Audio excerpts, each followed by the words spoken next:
আজকের সুজির উপমা বানাও, তাহলে তোমাদের কিন্তু সুজির উপমা হবে একদমই ঝরঝরে, আর যে কেউ একবার খেলেই কিন্তু বারবার খেতে চাইবে। তো চলো আজকের রেসিপিটা তোমাদের সঙ্গে শেয়ার করি।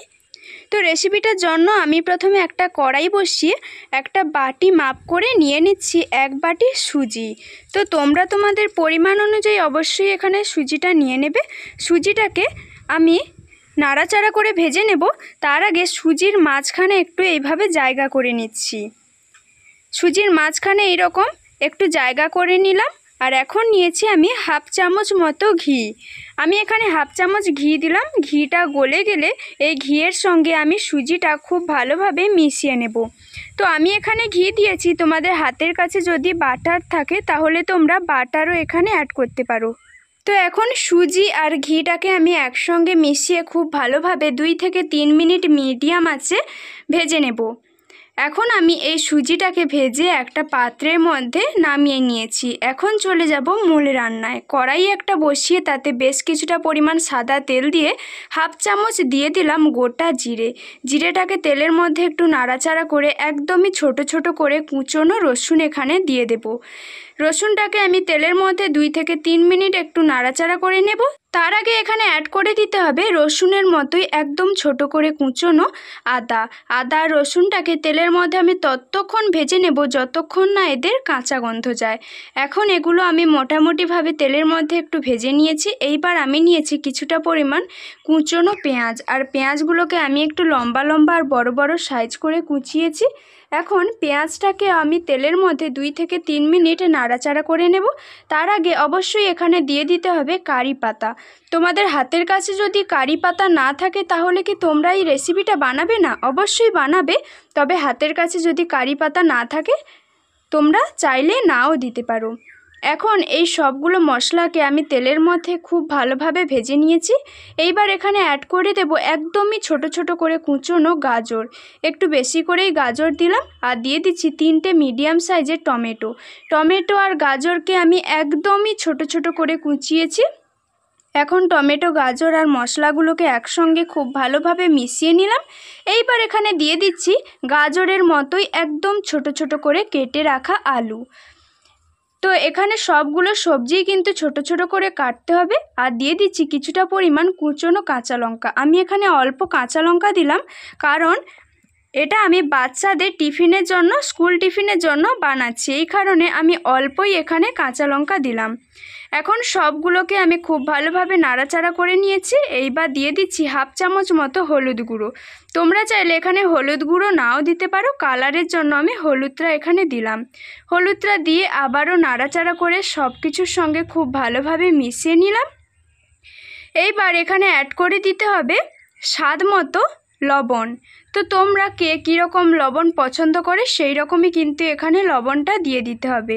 লবণটা দিয়ে নাড়াচাড়া করে এখন এইগুলোকে খুব ভালোভাবে ভেজে নিতে হবে। তার জন্য অবশ্যই কিন্তু এখানে ঢাকনা দিতে হবে।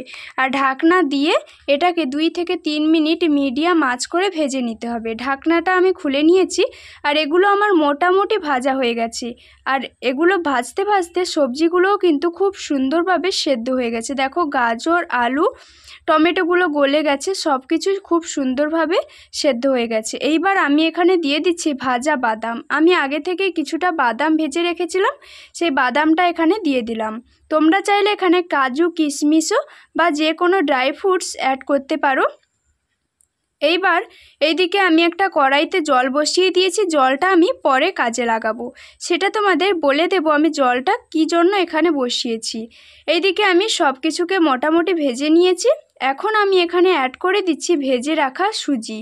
সুজিটা যদি আমরা এখানে কাঁচা দিতাম তাহলে হয়তো সুজির একটা কাঁচা গন্ধ থেকে যেত, এটা খেতে একদমই ভালো লাগতো না। তাই আমি সুজিটাকে ভেজে এখানে অ্যাড করেছি। এখন সুজিটাও আবার সব কিছুর সঙ্গে খুব ভালোভাবে মিশিয়ে নেব। এখন দিয়ে দিচ্ছি স্বাদের ব্যালেন্সটা ঠিক রাখার জন্য 2 চামচ চিনি। তোমরা চাইলে এখানে চিনির পরিমাণটা বাড়িয়ে কিংবা কমিয়ে নিতে পারো। স্বাদ মতো দিয়ে দিচ্ছি লবণ। এখন এই সব কিছুকে আবারও নাড়াচাড়া করে মিশিয়ে নিচ্ছি।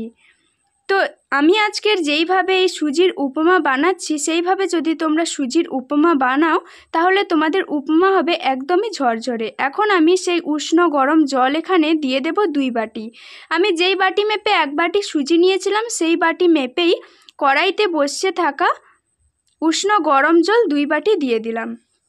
2 বাটি জল আমি এখানে দিয়ে দিলাম। আর জলটা দেওয়ার পর তোমরা খেয়াল করবে যে জলটা সঙ্গে সঙ্গে সুজি শুষে নিচ্ছে। এখন এটাকে আরও 2 থেকে 3 মিনিট নাড়াচাড়া করে নিতে হবে।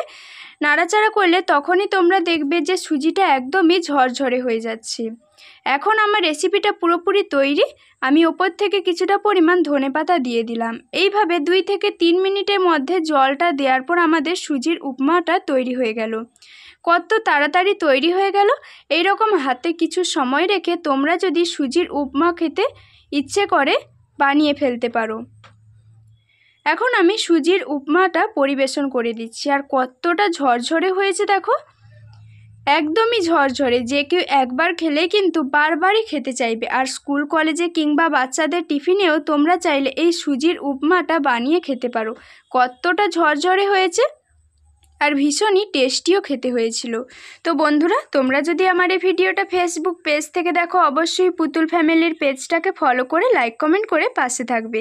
ইউটিউব থেকে দেখলে অনুরোধ থাকলো সাপোর্ট করে এইভাবে এগিয়ে নিয়ে যাওয়ার জন্য। আর এখন দেখাচ্ছি সুজির উপমাটা ঠান্ডা হয়ে যাওয়ার পরও কতটা ঝরঝরে আছে, পুরো ঝরঝরে আছে। তো বন্ধুরা, আজকের ভিডিওটা এই পর্যন্ত। এখনকার মতো বিদায় নিচ্ছি। সবাই সবার পরিবারকে নিয়ে ভালো থাকবে, সুস্থ থাকবে।